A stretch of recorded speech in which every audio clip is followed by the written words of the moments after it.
ብቻነትን፣ አፍቃሪ ማጣትን፣ ተንከባካቢ ማጣትን ጭርምት ኩርምት የሚያደርጋቸው ብዙ ወጣቶች መጨረሻ ላይ የሚሉት ምን እንደሆነ ታውቃላችሁ? ዋጋ ቢስ ነኝ ብለው ዋጋ እንደሌላቸው ይቆጥራሉ። ዋጋቸውን አራክሰው መሬት ይፈጠፍጣሉ።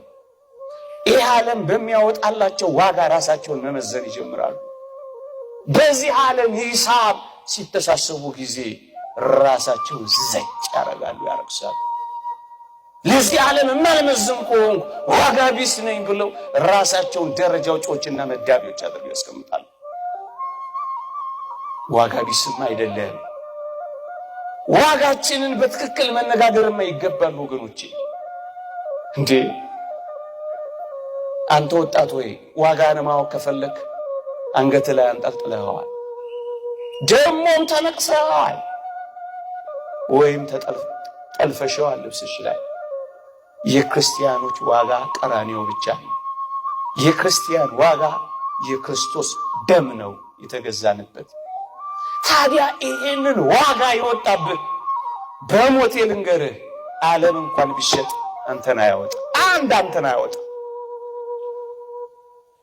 ዋጋችንንም አንወቀው።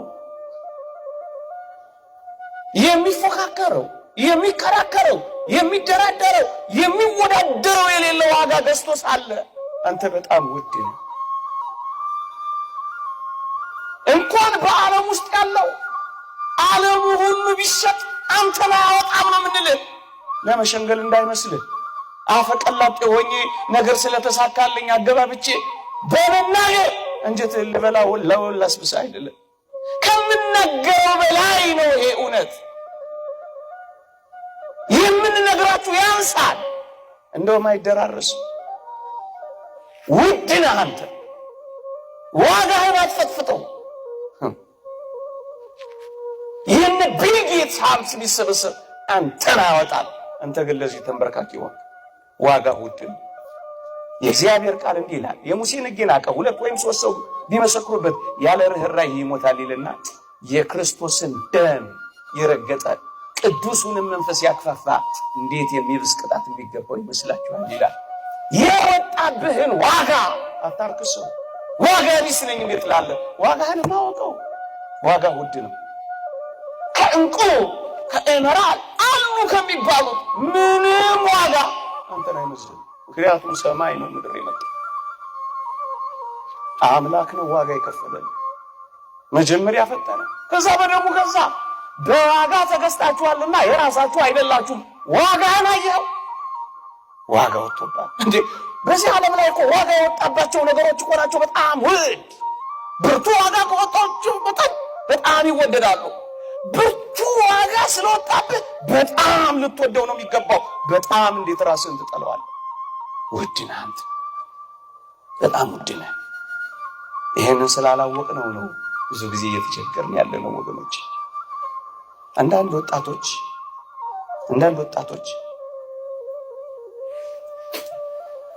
በዙሪያቸው ያሉ ጥቂት ሰዎች ፊት ስለነሷቸው፣ ፍቅር ስላልሰጧቸው፣ እንክብካቤ ስለነፈጓቸው፣ ትኩረት ስለሌላቸው፣ ስላላጨበጨቡላቸው፣ ቀይ ምንጣፍ ብቻ ብዙ ነገር ዓለም አይወደኝም፣ ዓለም እኮ ጠልቶኛል ብለው ራሳቸውን ይጠላሉ። ሰው ዋጋ ስላልሰጣቸው የራሳቸውንም ዋጋ ማሳነስ ይጀምራሉ። የምራንት ወጣቶች እስኪ እንነጋገር እኮ የትኛው ዓለምን የጠላህ አንተ?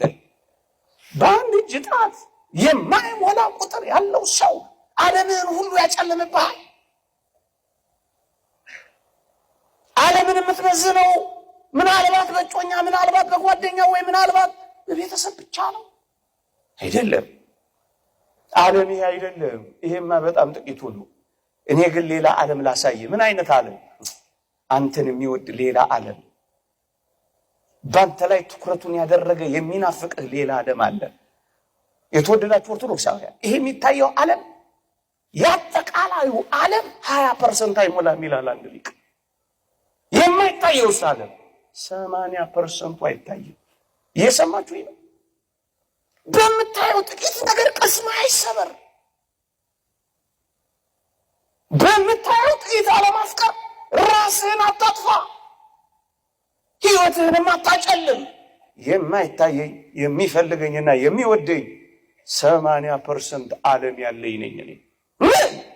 የእግዚአብሔር ቃል በግልጽ ይናገራል። ወደ አእላፋት መላእክት ደርሳችኋል ይላል። አእላፋት መላእክት እኛን ይወዱናል። አእላፋት መላእክት እኛን ይናፍቁናል። አእላፋት መላእክት እኛን ይጠብቁናል። አብረናቸው እንድንዘምር፣ አብረናቸው እንድንኖር። እኛ አየህ የማይታየው ሌላ ዓለም የቱ? የመላእክት ዓለም ይሁን። የታላላቅ ወንድሞች ዓለም አለ። ማር ይስሐቅ እንደተናገረው ታላላቅ ወንድሞቻችን ናቸው። አንተ ያየኸው እኮ ጥቂት ዓለሙን ነው እና በሱ ትከፋለህ። ዓለም ጠልቶኛል ትላለህ። የወንድሞቻችን ከሳሽ ተጥሏል ተብሎ የተነገረው ወንድሞቻችን አሉ፣ ይወዱሃል። ይሄን ደግሞ ላሳየህ። በአንድ ኃጥእ ንስሐ መግባት በሰማይ ታላቅ ደስታ ይሆናል ይላል አይደል? አንተ ወደዚህ ስትመጣ የሚዘምር የወንድሞች ጉባኤ በሰማይ አለ። ታዲያ ለምንድን ነው ጥቂት ቁጥር እጅ እያየህ ተስፋ የምትቆርጠው፣ ራስን የምታጠፈው፣ ጭርምት ኩርምት የምትለው፣ ፊትን በማዲያት የምትጠብሰው፣ ጉበትህን